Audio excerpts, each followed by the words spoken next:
আজি সমগ্ৰ ভাৰতব্যাপী যি আহ্বান জনাইছে চকা বন্ধৰ কাৰ্যসূচী তাৰ সম্পূৰ্ণ প্ৰভাৱ চৰাইদেউ জিলাত পৰা পৰিলক্ষিত হৈছে। সদৌ অসম চালক সন্থাৰ চৰাইদেউ জিলা সমিতিৰ আহ্বানক্ৰমে চৰাইদেউ জিলাতো এই ধৰ্মঘট কাৰ্যসূচী বলবৎ হৈছে। আমাৰ কেমেৰা পাৰ্চন আব্দুল আছে মোৰ সৈতে আৰু তেওঁ সমগ্ৰ দৃশ্য দেখুৱাইছে। মই বৰ্তমান উপস্থিত আছোঁ চৰাইদেউ জিলাৰ মাজেদি পাৰ হৈ যোৱা ঐতিহাসিক ধোদৰ-আলি, আৰু ধোদৰ-আলি হৈছে চৰাইদেউ জিলা যাতায়াত ব্যৱস্থাৰ মূল মেৰুদণ্ড স্বৰূপ। আৰু ইয়াৰ লগতে আমাৰ কেমেৰা পাৰ্চনে দেখুৱাইছে এইটো হৈছে সোণাৰী ডিব্ৰুগড় সংযোগী পথ।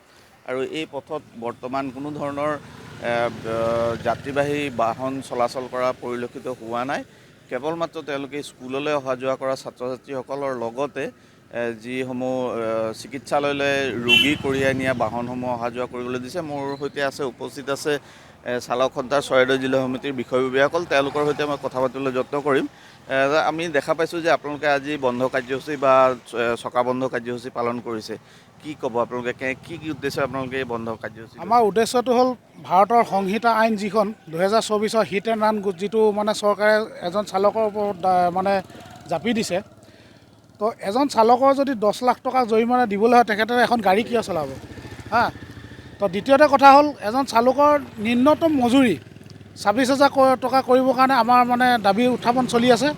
আৰু দ্বিতীয়তে এই যিটো এখন বাহন ৰখাই থোৱা অৱস্থাত যিটো ফটো মাৰি যায় তাৰ যিটো জৰিমনা মানে চৰকাৰে আৰোপ কৰে, তাৰ ওপৰত আমি এটা মানে বাধা আৰোপ কৰিবৰ কাৰণে দাবী জনাই আহিছোঁ। আৰু আজি চৰাইদেউ জিলাত সম্পূৰ্ণভাৱে আপোনাৰ বন্ধৰ পৰা মানে সফলভাৱে ৰাইজে সহযোগিতা আগবঢ়াইছে। হয়, সেয়া আছিল বিষয়ববীয়া। মোৰ সৈতে আৰু কেইবাগৰাকী বিষয়ববীয়া আছে, আমি তেওঁলোকৰ সৈতেও কথা পাতিবলৈ যত্ন কৰিম। দেখা পাইছোঁ যে আপোনালোকে আজি চালক সন্থাৰ চকা বন্ধ কাৰ্যসূচী পালন কৰিছে। কি আপোনালোকৰ দাবীসমূহ কি আৰু আপোনালোকে কি আহ্বান জনাব?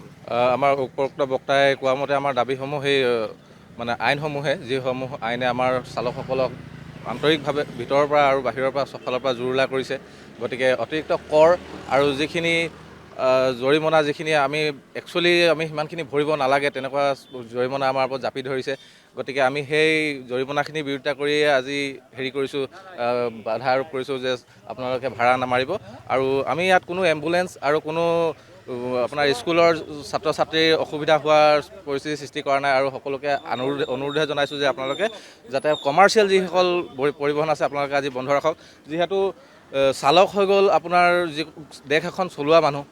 চালকে আপোনাৰ এম্বুলেঞ্চৰ পৰা চালৰ পৰা আপোনাৰ গেলামালৰ পৰা ইত্যাদি কৰি সকলো বস্তু কঢ়িওৱা প্ৰত্যেকটো দায়িত্ব চালকৰ ওপৰতে থাকে। গতিকে চালক বন্ধ হৈ গ'লে এখন দেশ বন্ধ হৈ যায় বুলি আমি মানে গম পাইছোঁ। গতিকে সেইকাৰণে আমি অনুৰোধ জনাইছোঁ যে চালকসকলে আজি দেখাওক যে চালক নহ'লে দেশ এখনৰ কি পৰিস্থিতি হয়। আৰু আমি চৰকাৰৰ বিৰোধী নহয় আৰু কোনো নেতা মন্ত্ৰীৰ বিৰোধী নহয়। আমি চৰকাৰলৈ আহ্বান জনাইছোঁ যে তেওঁলোকৰ এটা নীতিৰ বিৰোধী। তেওঁলোকৰ যিটো নীতিয়ে আমাক অলপ কষ্টত পেলাইছে, হলঠেকত পেলাইছে। এজন চালকে 5,000 10,000 দৰমহাৰ কাৰণে গোটেই মাহটো কষ্ট কৰে, কিন্তু তেওঁক যদি 50,000 জৰিমনা দিয়ে তেন্তে তেওঁৰ পৰিয়ালটো কেনেকৈ চলিব, তেওঁৰ ঘৰখন কেনেকৈ চলিব? বা এজন চালকৰ আপোনাৰ হিট এণ্ড ৰানৰ যিখন এক্ট, সেইখনত যদি এজন চালকৰ সুৰক্ষাৰ কথা আহে, চালক এজনে যদি দুৰ্ঘটনা কৰোঁ বুলি কেতিয়াও নকৰে, যদি দুৰ্ঘটনা এটা অজানিতে হৈ যায়, দুৰ্ঘটনা মানে দুৰ্ঘটনা, এইটো অকস্মাত হৈ যোৱা বস্তু। অকস্মাত দুৰ্ঘটনা হৈ যোৱাৰ পাছত যদি চালকজনৰ তাত তেনেকুৱা অপ্ৰীতিকৰ পৰিস্থিতিৰ সন্মুখীন হ'বলগীয়া হয়, তাৰ জগৰীয়া একো নহ'ব। যোনজন আঘাতপ্ৰাপ্ত হৈছে তেওঁ আল্টিমেটলি আঘাতপ্ৰাপ্ত হৈ গৈছে, কিন্তু তাৰপিছত চালক এজন ৰখি যদি তেওঁক আৰু 50জনে তাক মাৰি পিনে এটা মানে বেলেগ পৰ্যায়লৈ নিয়ে, তো সেইবোৰ কথাৰ আমি বিৰোধিতা কৰিছোঁ। গতিকে আমি চৰকাৰলৈ অনুৰোধ জনাইছোঁ যে এনেকুৱা কিছুমান আইন যিবোৰে আমাৰ অকল চালকক নহয়, এই আইনখনে আমাৰ চালক নহয়, প্ৰত্যেকজন যিজনৰ যান বাহন আছে, প্ৰত্যেকজনৰ যিজনৰ মটৰচাইকেল আছে, প্ৰত্যেকজনক এই আইনখনে মানে অপকাৰ কৰিছে, অসুবিধাত পেলাইছে। গতিকে ধন্যবাদ জনাইছোঁ মৃত্যুঞ্জয় দাস।